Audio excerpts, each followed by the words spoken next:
And a very warm welcome, everyone, to ETEducation Presents the Leadership Discussions in association with Coursera.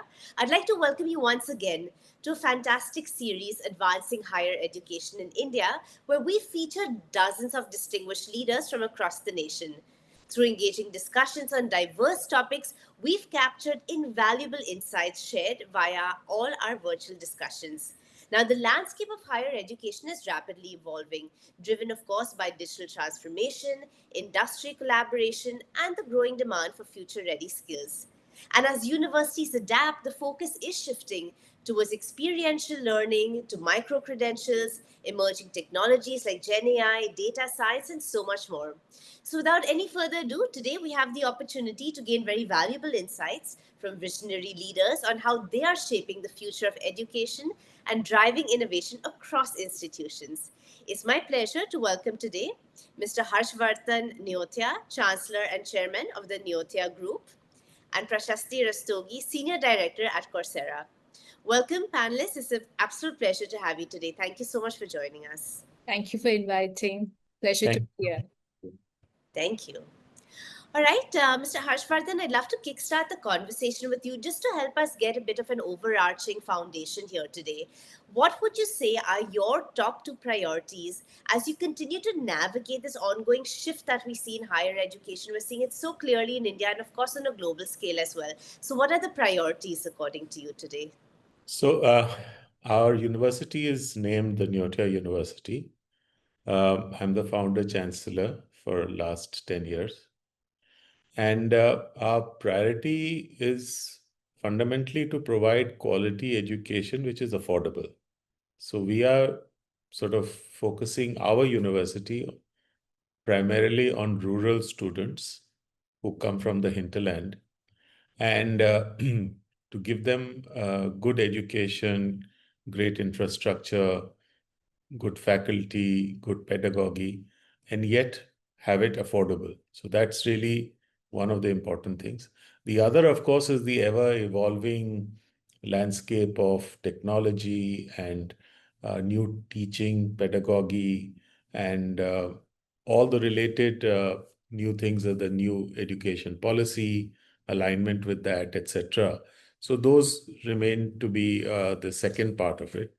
And then the third, just another point, is that we're trying to see how we can bring in some amount of inspiration and value addition in terms of value-based education, which is not being done as a curriculum, but as a way of life, really, to see that the students are also mentally more balanced as they emerge with their skills.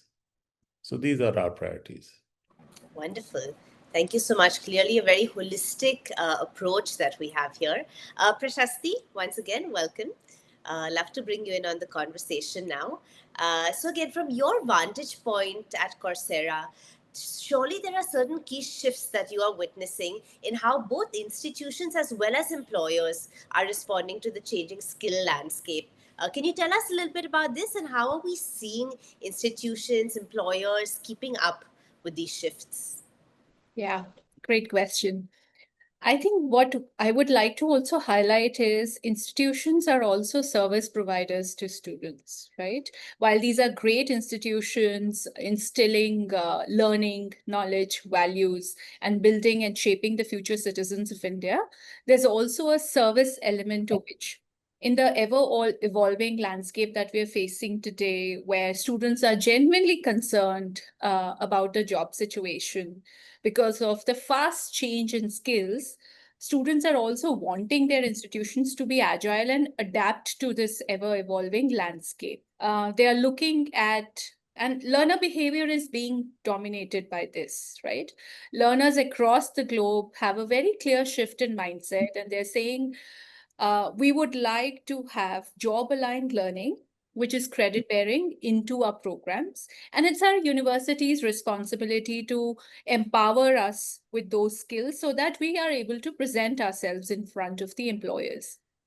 Employers are saying skills over scores, and they're moving to skills first hiring. In fact, About 93% of the employers said that they want the universities to equip the graduates with micro-credentials that equip them for roles that they'll get hired for. And we know that a graduate entering the education system today will take 3 to 4 years to pass out, which means they need to also have a habit of lifelong learning and continuous self-development. Use of AI in classrooms, use of AI as a coach for students, use of AI as a co-creator of curriculum for the faculties is becoming inevitable. NEP, the National Credit Framework, the National Skill Qualification Framework, that all is designed to allow universities to take what's best in the macro environment and impart it to their students,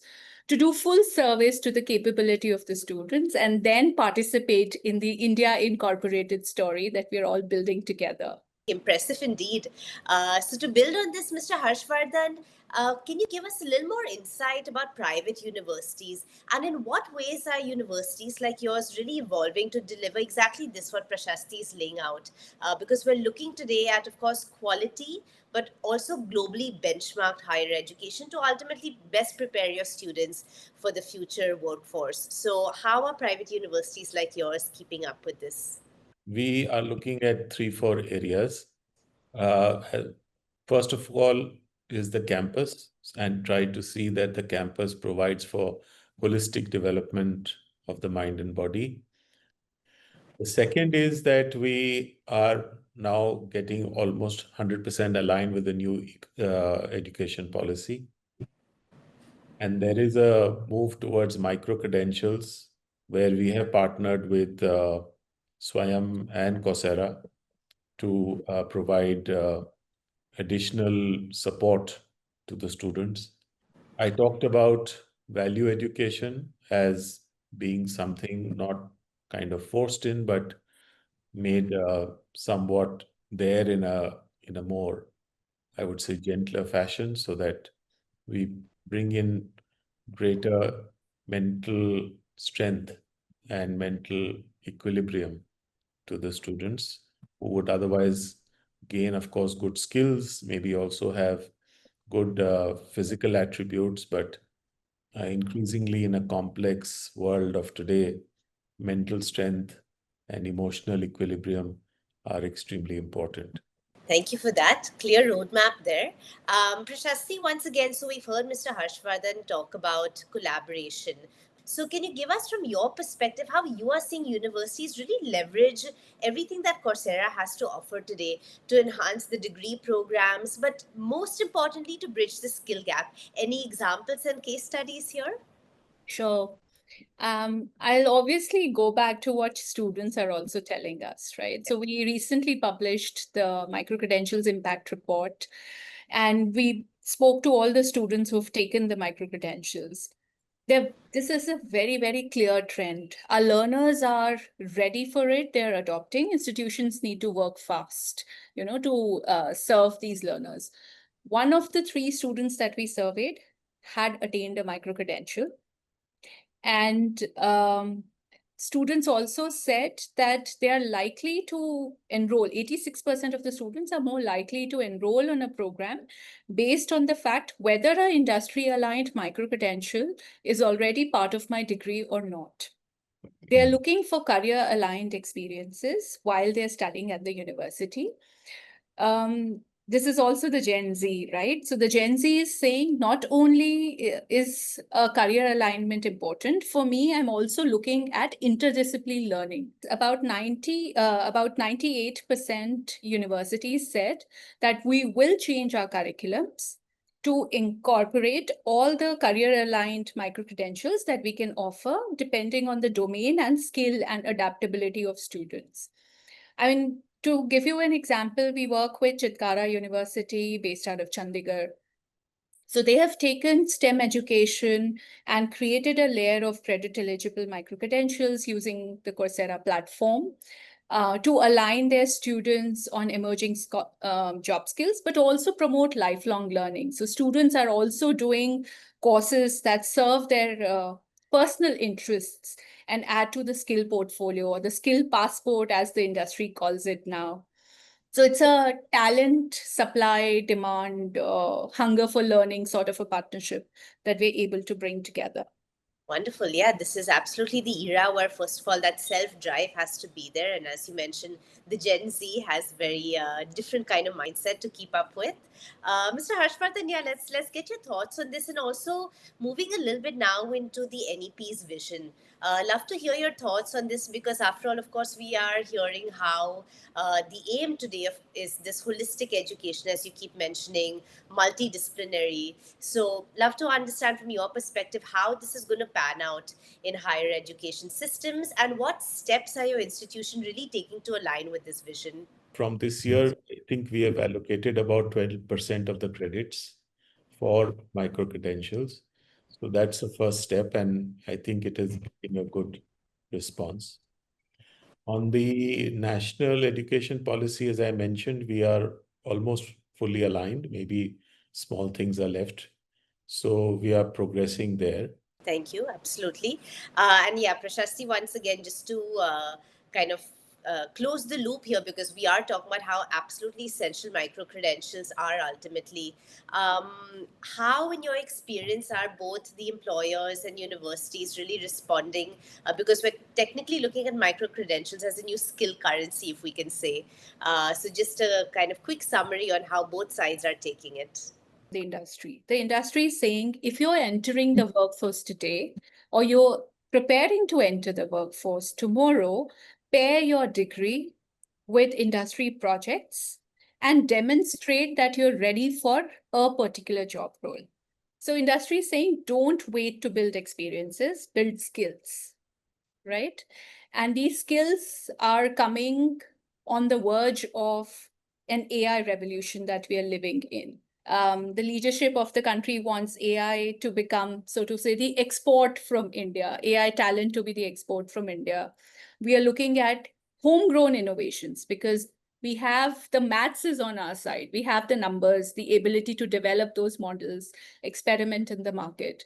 All of this requires students to think beyond, widen their horizon, and that can only happen in a close collaboration of the university with the macroeconomic environment of university solutions like it, Coursera, or even the industry directly for project-based learning. We are in, and we just have to respond to what students are asking for. Absolutely. Wow, thank you so much. Really fascinating statistics there. I think quite an eye opener actually for all our viewers. We're going to deep dive a little bit more, Prashasti, into the impact of AI and how institutions are preparing for that. But before that, Mr. Harshvardhan, love to just understand, of course, again from your vantage point, how are ultimately the students reacting to all this? Students by nature at this age are extremely excited people, and they are looking at all of this with a lot of positivity and excitement. The challenge is that the landscape of traditional jobs is changing, and it is changing in a way that you also really can't predict where the job will lie. You know only one thing, that when you start learning whatever you are learning, after 3-4 years, what the situation will be very different than when you started. It was not so perhaps in my generation and maybe even one generation thereafter, because there was a much longer period of, I would say, stability before things changed. Now they're changing in a few years sometime. There is a certain amount of concern also in the student's mind as to what the future holds for them and what should they prepare themselves for to be. So I think here education has to now be a little more, it's not about just the skills, it's about the skill of being flexible, the skill of being able to relearn very quickly. Really fascinating, these shifts that are happening. Can you also tell us, so understanding, of course, the situation students are in, but what about the teachers?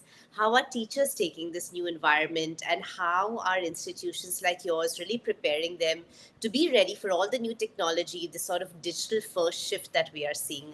So we encourage them, for instance, to participate in competitive writing for papers, writing papers for journals, etc.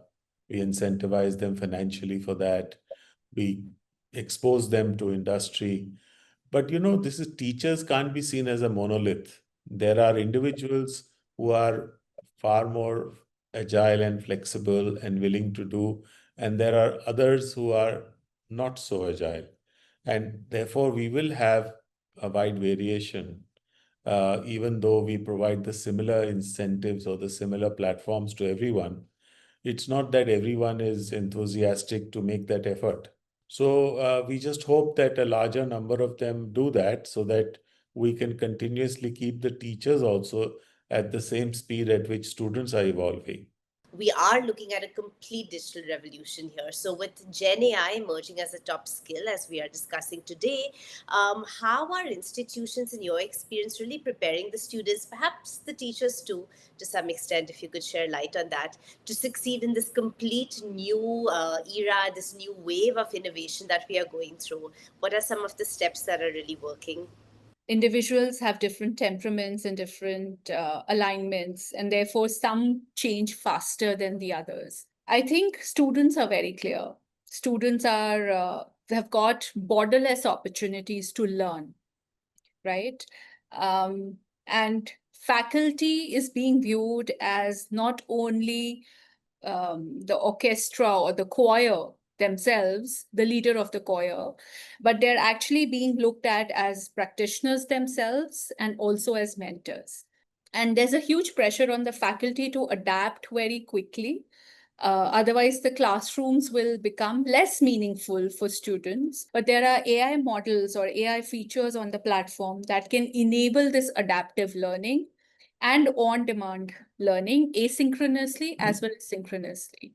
So such is the rate of change that is permeating education today.